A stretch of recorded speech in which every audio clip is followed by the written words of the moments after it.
Ladies and gentlemen, welcome to another installment of My Friend's Show. We're going to be calling this one episode 9.5. Chris and I have been away, been on a little hiatus, little vacation. Some Easter in there, and then I had to go down to Florida, visit the folks, get some sun. And I was away on a golf trip. Oh, well, it's good to see you, buddy. It's been way too long. We've been out of the game. Yeah, it feels right to be back. It feels right to have you back, and I think it's enough of these little vacations down to Florida for you. No, I know that was selfish of me, but it had to be done. I had to go to Universal Studios, had to get my Harry Potter on, swinging the wand around. that actually sounds hilarious. No, it's perfect. Well, not like that. I wasn't. There were a bunch of kids around, but doesn't make it any better. Does it make it better?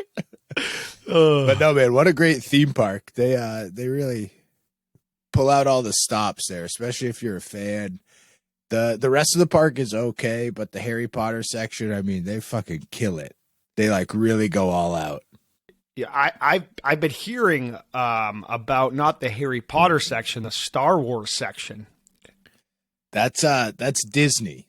So this is Universal. They're like competing parks. No, they're the same. False. It's a hard false. Yeah.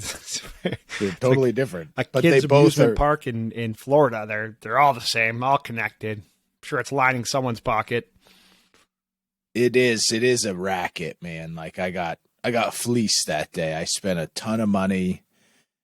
It was, in my opinion, it's well worth it, but there's plenty of people out there. I think I've talked about it before. One of my good friends, longtime listener of the show, hates those theme parks. Thinks they're just like the first level of hell. Yeah. And I could see how that could happen, but in general, you just got to go with that open mind and have a blast. How much was a Harry Potter wand? Oh, $65 a piece. Got two. And I got two. Yeah, and I got the good ones. Wow. I didn't get the cheapos. So these were $65 for the good ones. Yeah, $65 for the good ones. And they like interact with the environment, so you're like casting spells and shit. Kids had a blast. Wow, that's awesome. That's like a Pokemon scenario. You're out and you're finding things and you're casting the spells. Oh yeah, yeah. There were adults doing it too. I know. Of course, I was tempted, but I did not get into it. How do you make something levitate? It Lingardio Levioso. Oh, throwing out some spells. Yeah. All right. Yeah, they do have that where you like do the wand motion and like something happens in front of you, like water shoots out at strangers too. You can like make it hit strangers. My dad got crushed by some kid doing magic and it like shot water at him. It was awesome. Yeah. I can see how that's actually awesome. You can really take that wand to make it do something, and then there's something that happens. That's exciting. Being a kid and doing that. Yeah, that was a fan favorite. They have a dragon that blows fire too, that you can actually like feel the fire, like makes the streets hot. Yeah, it was wild. Okay. Yeah, I was listening to the radio on the way home from the golf trip, and one of the hosts on the show we were listening to started talking about the Star Wars themed weekend that he went down to Florida, I believe. That's what it sounded like. Went down to Florida. Maybe it's Universal, maybe it's Disney. Nobody knows. But they have a hotel, and I know you might know, but they have, I guess, just this experience that you get to sign up for if you have enough money.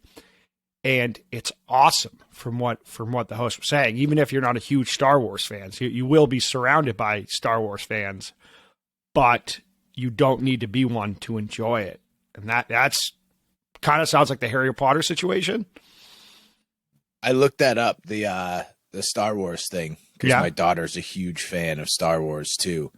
So I looked into doing that kind of full immersion experience at the Disney park, and it's $10,000 a night to get into that. Oh, yeah. That's outside my tax bracket.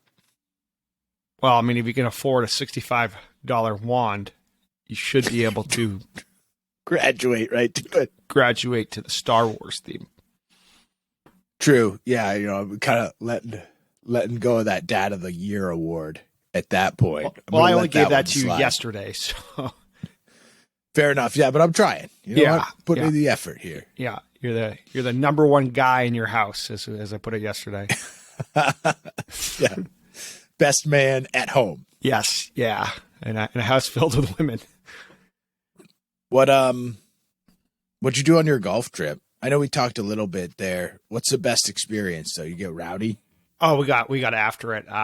Thursday we left, took work off, went down, actually took work off too, like put it in the system, went down to Wink. yeah, went down and golfed Pine Hill, in Plymouth, Massachusetts, I'll call it. I think that's where it's at, like right before the Cape. It was beautiful. You actually become a member for the day, which is kind of special. So you get you can golf 9 holes, you can golf 18 holes. That's all you're allowed, but it doesn't matter. It's $65 or something like that, and you are a member for the day. You can use the putting green, sit at the bar. It's quite the experience. You feel like you're a member at a club, which I guess you are. And the golf course is so nice. It's pristine. You feel like you're a professional golfer out on one of the nicer courses you've ever been on, at least that I've ever been on. Definitely for a public course that I guess is kind of private. It's the nicest one I've been on that I've seen so far. And that was great. Were you guys the rowdiest people there? So it was fun. At that point, it was, we were drinking, we were drilling beers, but there was nobody really in front of us. There was nobody really behind us. So yeah, we're, crushing some beers. But then we went to the Squire in Chatham afterwards, and it was karaoke night, which is Thursday nights, Squire in Chatham, karaoke night. So much fun. The bartenders getting us all, lubed up. We ended up doing some green tea shots. Phenomenal. Highly recommend those. Delicious. That's not real tea, right? No, like that's not. It's like a booze thing. That's a boozy drink. Yeah, real boozy shot. I will say, tough pour. I was like, that's what you're giving me? A half-ounce shot, but didn't matter. Just a little bit of sugar and all those Bud Heavies that I was drinking. Next thing I know, I'm doing karaoke, singing Sweet Caroline, and the bars, everyone's jumping up and down. We have some footage of it, I believe. Someone captured it, so maybe we can get that on My Friend Show Instagram. But yeah, great song to do. We're having a blast. Go home around 11:30 because we got a tea time in the next day. So we go home, continue drinking. Then you get Saturday. Saturday is not the official tournament, but you do.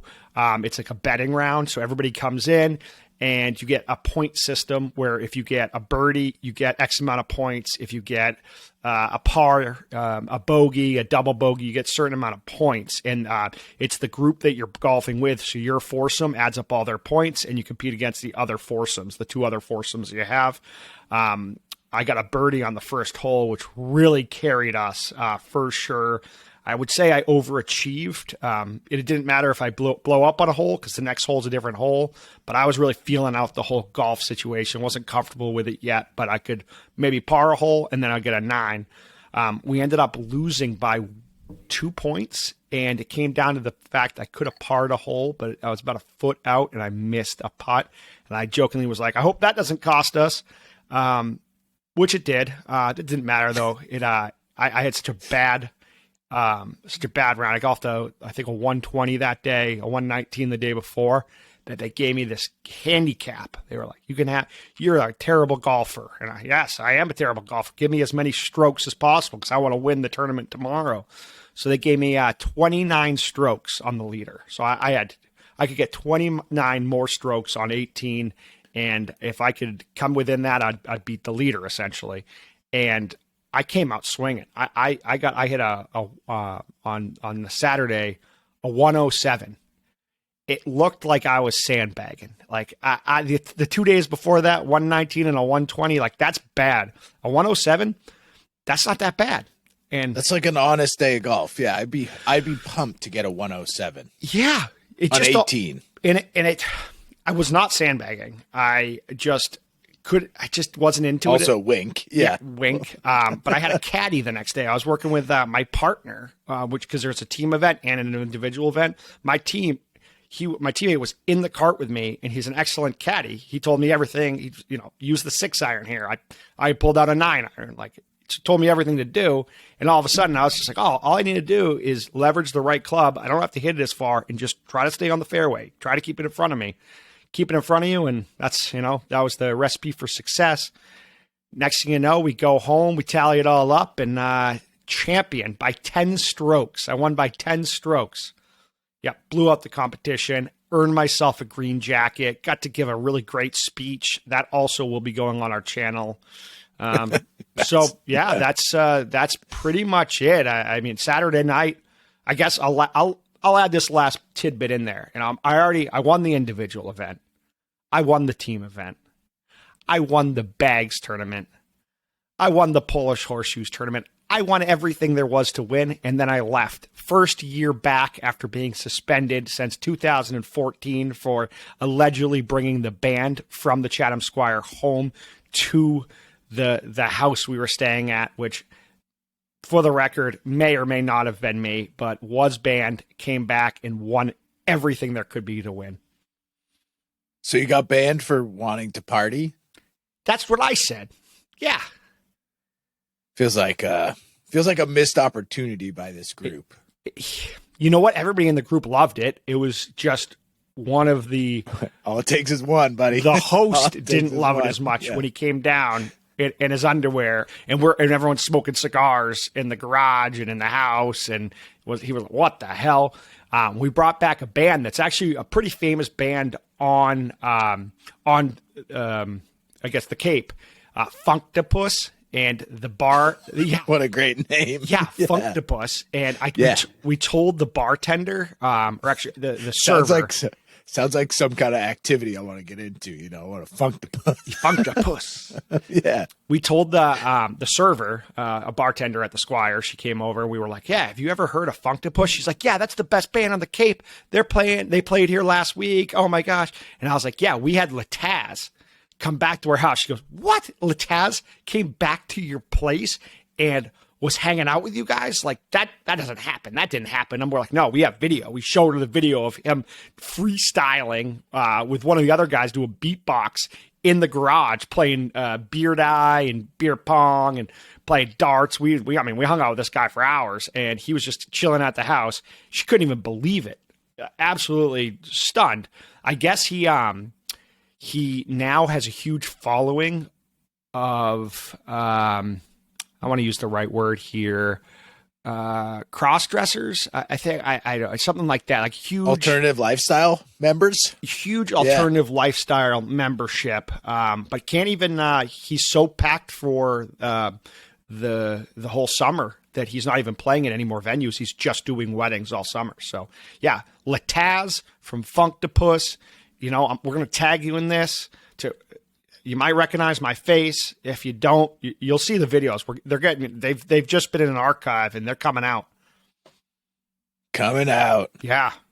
That sounds like a blast, dude. 8 You know what I love about banned. golf too? I hope this happened. Did someone just break down? Golf does that to people, where it just like shatters somebody who expects to golf really well. Yeah. I've watched quite a few people storm off of a golf course, just done. Oh, we or lost. Sit in the cart. We lost 2 people. Right immediately. Yeah. Oh, yeah. Gone. After one was after 9 holes. See you later. Gone. Yeah. Golf's such a personal event. People are they have a real expectation for themselves. And if they're not living up to it, that's a quitting moment.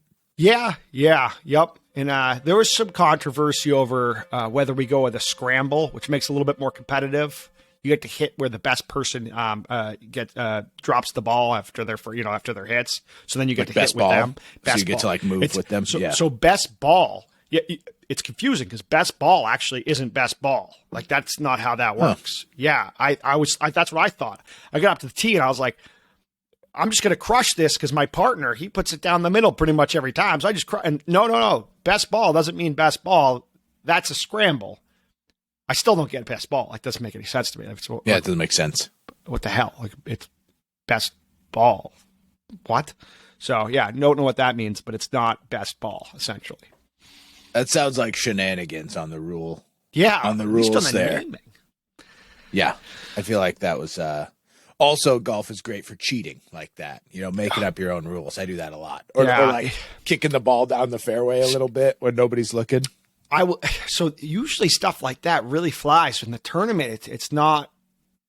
It's not encouraged to do that. I think everybody played by the rules, and that made it a lot more challenging.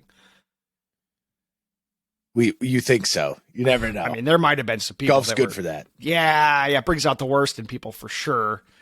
I played by the rules though. If the ball was there and there was no rule to help me out, like, if it's on a cart path, you're allowed to move it, I guess. And so I did. I just followed what everybody else told me to do, and they're avid golfers. So, but I followed it to a T. I mean, I like to know if I'm going to hit a 120. I want to know I hit a 120. If I hit a 107, I'll feel good about myself. But there's no sense in cheating. Unless it's just for fun. If it's just for fun, like I rather hit the 3-wood off of the fairway than exactly. And if it's stuck up against a tree root, like no, I'm good with that. Yes, so that was my golf weekend. It was a lot of fun, and as long as I don't get banned, I will be back, and I'm the defending champion. I'm getting my green jackets shortly, and once that's all tailored, I'll make sure to put out a picture of me in my green jacket. I'm going to wear it every day. Every day. Yeah, this is my new jacket. I earned this. This is mine. Yeah. That's awesome. Yeah. Well, I had such a tough flight home from Florida. Yeah. It was awful. Your arms are too big, too strong? My arms are too big. I don't want to say that I'm too strong, but I am a very broad gentleman. And I got stuck. I always get stuck. Like, there is no good scenario in a plane, and I try to be really cognizant of the people around me. But I got stuck next to two, I don't know if this is offensive, but they were thunderous women. They were big boned like myself. And they were also, one of them was crushing Bloody Marys at 7:30 in the evening. Which I've never seen. You know what? I love a good Bloody Mary, but I like to have it at 9 in the morning. It's a brunch drink. It's a breakfast cocktail. It's not my go-to choice on an airplane. When I'm flying home. I'm not gonna knock him for that, because a Bloody Mary is delicious, and if that's what on a plane, it kind of makes sense. It's like a quick, easy drink that has a little bit of substance to it, and yummy. Get your calories in, so you're kind of balancing the booze at that point. Yeah. Maybe. I don't know. But as those Bloody Marys went down, the armrest etiquette just disappeared. I was getting battling around, just getting battered there. And that was tough. I felt bad. I don't want to fucking fight back there. She's got the middle seat, but at the same time, it's like, you got to give me something. You got to give me shoulders or armrest. Take your pick. Maybe just a little Wingardio Levioso. Oh, I should have wanded her. That's right. Hit her with a spell. Yo, you can't get those through security, man.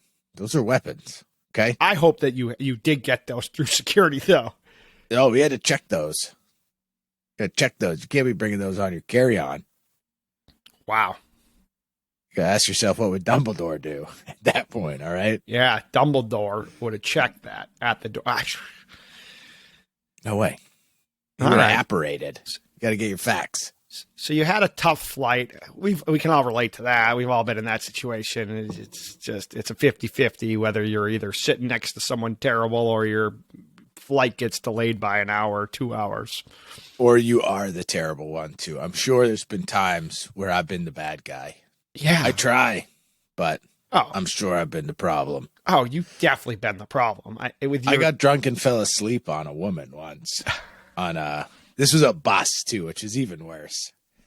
So I fell asleep on her. We were drinking whiskey in the back of the bus, and I passed out on this girl. And my friend was sitting in front of me, and he turned around, and the girl asked him for help, and he was just like, shh. Let him sleep. let him sleep. He's tired. So she just was stuck with me sleeping on her shoulder for, I don't know, 2 hours till we got to Burlington, Vermont. So I could be, I've been the bad guy. I sympathize Yeah. with these thunderous women who sat next to me. And I tried to sit like this, but it gets old real quick. It was a direct flight, though, right? Yeah, thankfully, most of the flights from Boston to Florida are direct. 2 hours, 2 hours, 30 minutes, something like that. Closer to 3 hours because we go all the way to Palm Beach. Oh, okay. Yeah, we fancy, dude. Yeah. Living down that Palm Beach lifestyle. You and your Disney. Disney. Well, no, it wasn't Disney, but we are going to go. I'm going to Disney in November. Oh, yeah. Oh, yeah. I'm gonna be in that Star Wars hotel. No, you're not. No, you're not. No way. No Do your way. daughters know that you're going to Disney? Yeah, this one's not a surprise. We've been working with them. They didn't know we were going to Universal. I kept that as a surprise for them. What a great surprise. Yeah, we just drove. We just showed up. Just drove there, and the only time they knew we were going was when we entered the gates. Wow. It was cool. And you were with your parents? Yeah, I went with my folks. You said that a little funny there.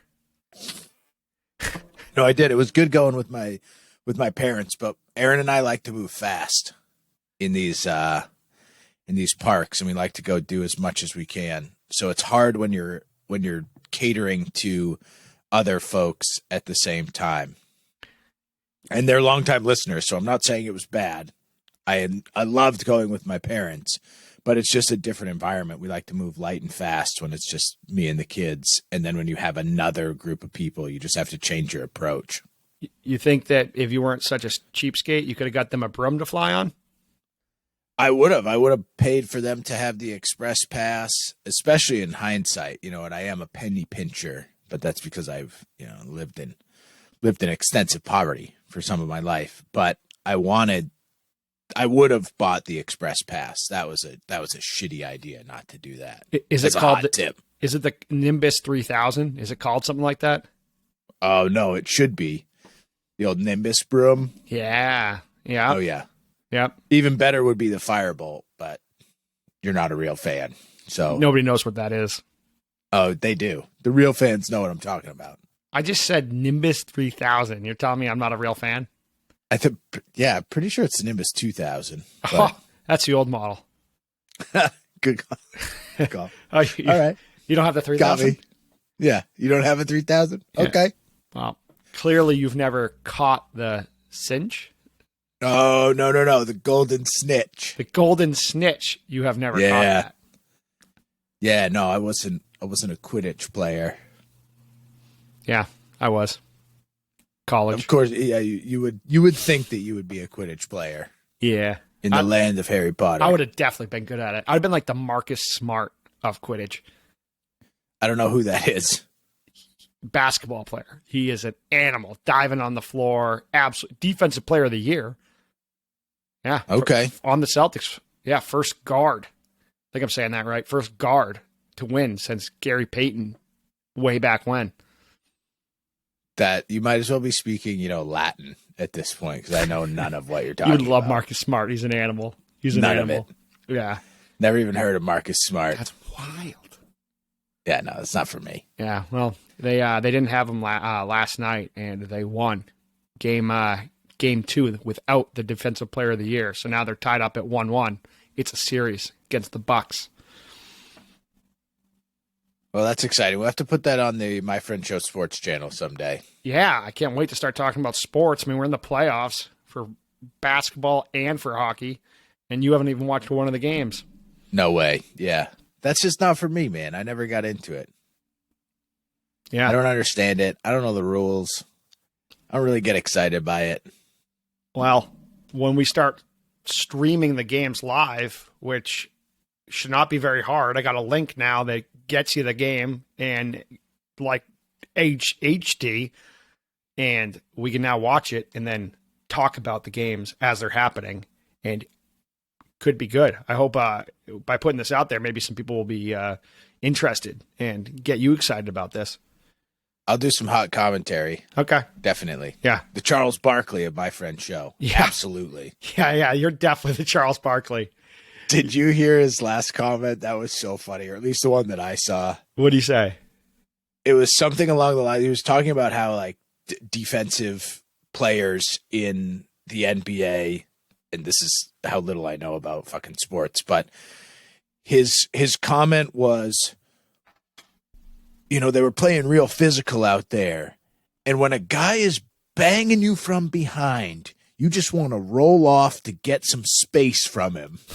And like Shaq and the other people on the panel were just like couldn't control it. You know, they were laughing, dude. And it's, you know, that's the kind of commentary I'd like to provide to a basketball game. Yeah.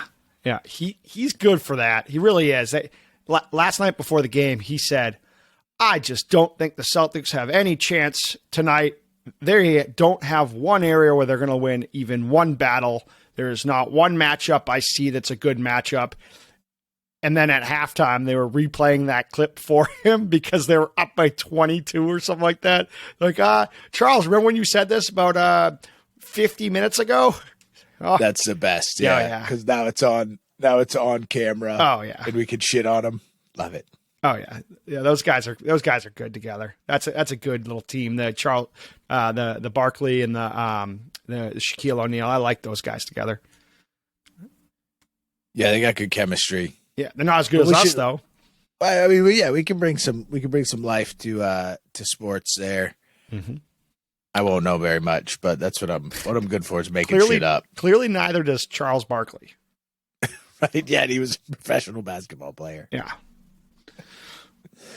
That should bring us to the other thing that we need from the fans here is we're running dangerously low on questions.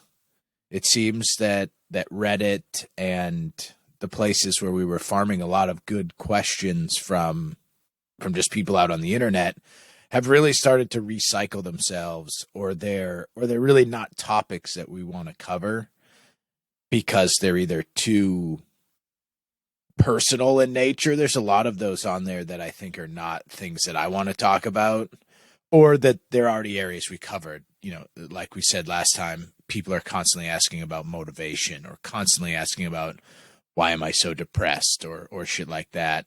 And all of that has a place, but we can't cover that every week. So we need the community to start either submitting questions or topics, anything like that. I'd love to dive into it. Even if it's ridiculous shit like Ulysses S. Grant, who I do have some interest in looking into. I'm going to read his autobiography soon. But if there are, you know, any topics that people want to cover, I'm into it. Yeah, I agree. I like the topic aspect of that. Really, if you want us to talk about it, if you have a question, you let us know, and we will talk about it. We will make that a point to bring that up, because a question from the community is more important than a question from that we're finding on Reddit. So please let us know what you want to hear about. And we're going to do it. We'll do it right. If we need to do research, we'll do the research. That's what we're here for. Yeah, I actually love doing research. I had some kind of non-traditional recommendations. What were we calling those? Where it was TV recommendations. They're unconventional recommendations for the community. I'm not going to spoil my best one. I'm going to save that for episode 10. But I know you watched WeWork as well, which I thought that show was awesome, and that deserves a place in the My Friend Show archive of shows you should watch. What did you think about that one? Well, Don, it's called We Crashed. Oh, thank you. Yeah, I fucked up there. And I mean, it was awesome. It was just it was great. From the very first episode, I was into it. It hits on a lot of relatable material. You'll like the acting for sure. That's probably the best part is the acting. Yeah. Who is that? Anne Hathaway and the other guy, Leto. Yeah, Jared Leto, dude. They fucking crush it. They're so good in that show. Mm-hmm. Yeah. That might be her best acting that I've seen from her. Yeah, I can't think of something I liked her better in at this point. Yeah. You kind of like, I mean, you have passionate feelings about her, whether it's good or bad at all times. Yeah. And that's great. There's so many shows and movies that there's little points. Maybe it's 5 minutes. Maybe it's just one scene. Where like, not relatable. Seems like it didn't happen. Wouldn't have been like this. But this is a true story for the most part. And they crush it. You're totally into it, immersed in it. You do not fall off at all. And I highly recommend it. I'm glad you told me about it because I didn't know about it until you did. And that was one of those ones that you will fly through. Even though they're long episodes, you do fly through it and you will watch the whole thing. Oh, they're like little movies, dude. It's like 8 little movies. Yeah. And they do kill it. The writing's so good. It's actually based on a podcast. I did some research on it. So the show is based off a podcast. And there's also a book out right now about the cult of we, I think it's called, where it shows how that whole like entrepreneurship and everything is part of our culture, but that specific startup turned into like a religion almost, where they were following that guy and believing in him so much, putting all their faith in him. And a lot of those people came out with nothing, dude. It's got some Wolf of Wall Street feelings to it. Yep. Good call. And I'm all about that. I would have been in on that. Like that was more of a lifestyle than a job. Yeah. But well, doing like drugs at work. Yeah. Having strippers come to the office. That was like making work great again. Yeah. I can't believe we can't go back to that. Like how do we not find a way to make that work in our society? Can we just roll it back a little bit? Yeah, it doesn't have to be as extreme, but just a little bit. They had a ping pong table in their office. Just saying that. Oh, I know. Yeah, that's deserved. Like ping pong table, a couple bean bags, maybe some free coffee. Perfect. Good coffee. Problem solved. Not just crap coffee either. Give me some good coffee, a ping pong table, a little bit of flexibility in the hours. A couple bumps in the bathroom. If just a few, just take the edge off, dude. That's all I'm saying.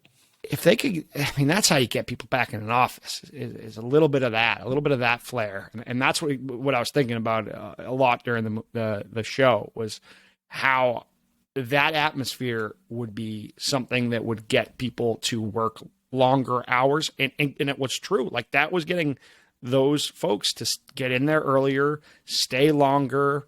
I would think be more productive. I mean, they were having a blast too. I mean, there was a camp. They went to a camp. I know. Yeah. The summer camp looked incredible. They say at one point in there, they're like, millennials will work for $15 an hour and free beer. You know what I mean? Like if you make the environment appealing, people are actually going to be willing to work for less. Yeah. Which is wild to me. You know, we're so money motivated and driven, but I believe in that. I totally see that. I mean, you'll have people that are not content, but they're not going to go anywhere because they know that that's the best scenario they can have. They're with their friends. And how do you leave an environment like that? It looked almost addicting. Yeah. Yeah. It looked like a fucking blast. Yeah. That's what it looked like. You know, it looked like that's where I want to spend my week. Because I'm already working. Like you're already going to be working. So it might as well be awesome. Yeah. And they were hitting all their goals from what it sounded like. They definitely were working too. They were, I don't know. You know, I don't know. Their business fucking crumbled. So something happened there. That was the model. That was from the very top. Some decision making. Yeah. Yeah, exactly. Some poor decisions were made. What separates this from one of my other recommendations, The Dropout, is that at all times I was happy watching We Crashed. Even when they were losing. Yeah. Yeah, it's not depressing. It's fun. It's exhilarating. But The Dropout, I was like, felt like I was checking into work. Like I knew I had to do it. I had to watch the show. I had to keep on going. I got to persevere. But when I was watching it, I was upset. I was sad. It felt like a job. It was still good. The acting's great, but it is not for the light of heart. But for sure, 100%, WeWorks is, let's watch We this. crashed. We crashed. I was excited to get in and press the play button, and I never left it being like, even at the end, I was like, oh, yeah, that's great. But yeah, that's the difference between The Dropout, which I still recommend. It's just you feel like you're on a roller coaster, and then it's crashing the whole time, or it's a train wreck you're driving by and you're watching it because you can't take your eyes off of it.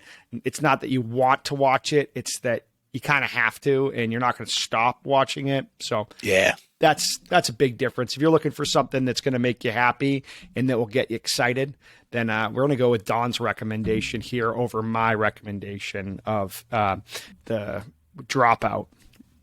We crashed. I'm gonna give it 8 out of 10. It's a must. It deserves to be watched. Yeah, yep, 8 out of 10 for the life cycle of it. Some episodes were 8.9. I would say there's one episode like summer camp is probably a 10 out of 10. I was like, that episode fucks. How does it It's get? awesome. Yeah, yep, I'd agree. That's definitely the best episode out of all of them. But I don't want to go too far into detail. I don't want to give it away. No, I won't. I so won't much. spoil it for anybody. I try not to do spoilers, but Yeah. that's a worth watching. Clearly, we're very passionate about it. We've been talking about it for the last 20 minutes here. I got one more too for my vacation because my folks go to bed real early, so Aaron and I had a lot of time to watch television, and we stumbled onto some real hot trash TV called The Ultimatum. This is a top choice on Netflix right now.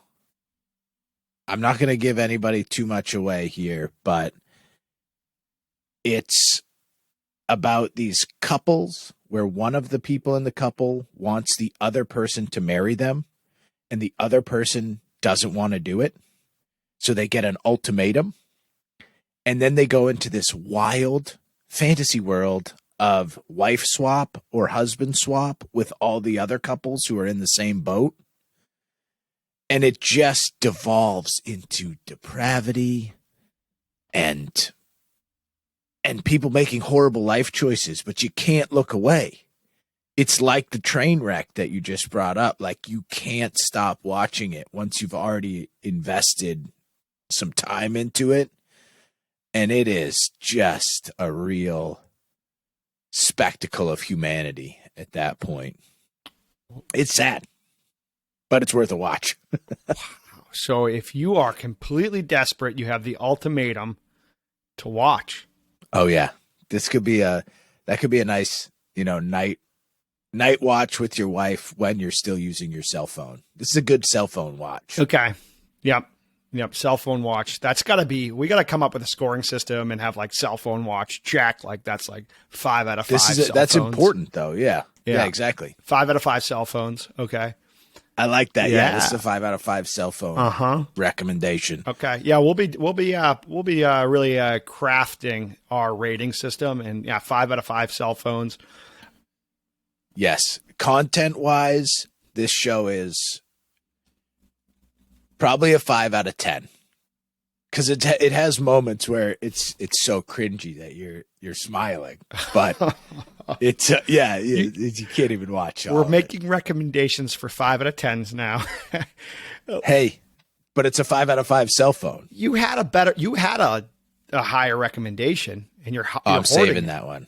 I'm hoarding it. I'm holding on to that one. Okay. That's for episode 10.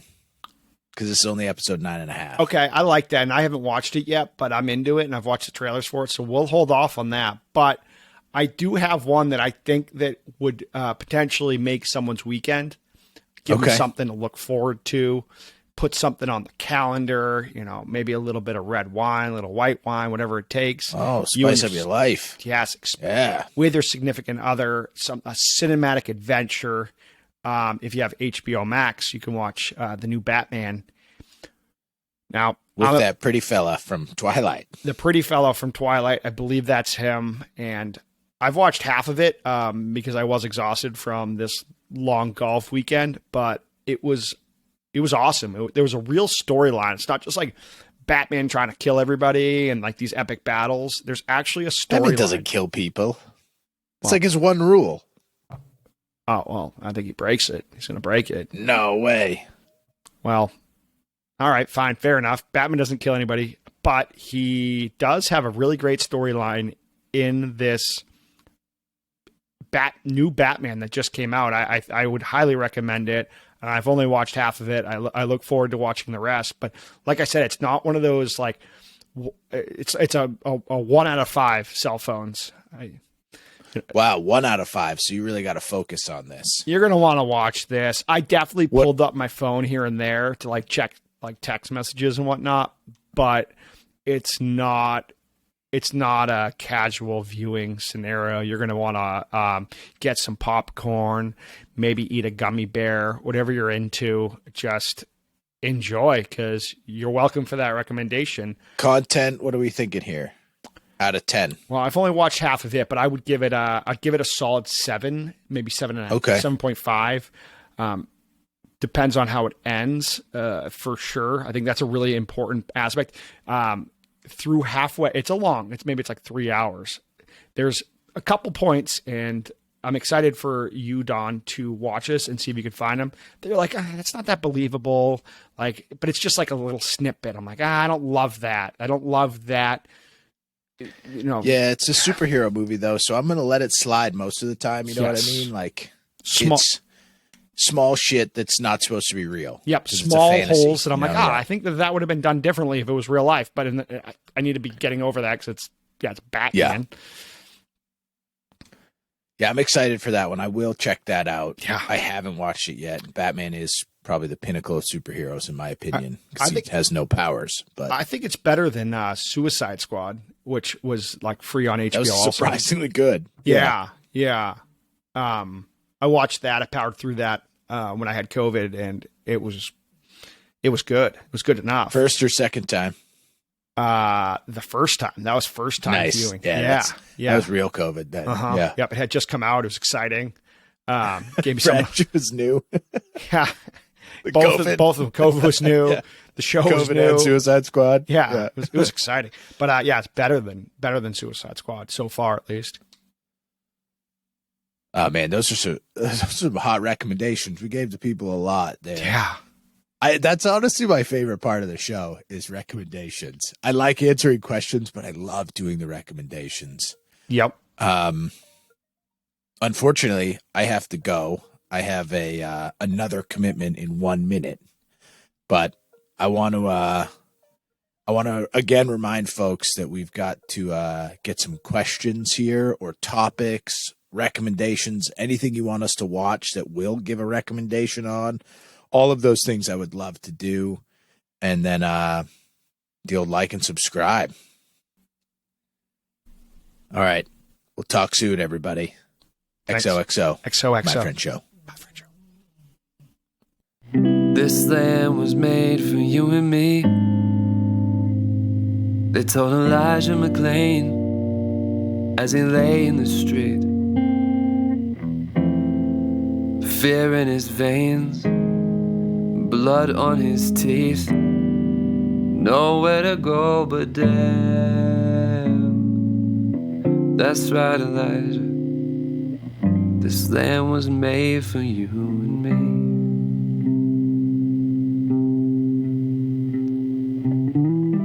This land was made for you and me. Set in a Texas draw from a leather seat. Protesters swarming outside in their funny pink hats, bawling their eyes out, yeah. Don't worry, ladies, this land was made for you and me.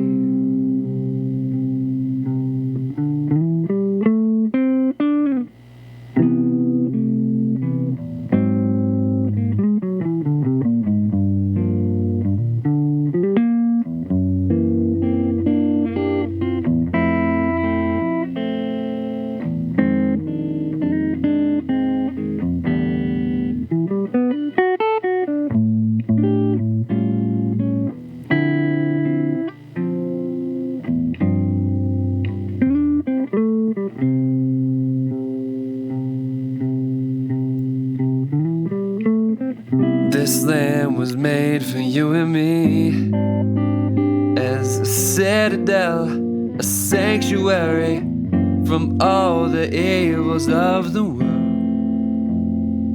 And we can run it down just like that. God's hand on our back, and you tell me, baby, who this land was made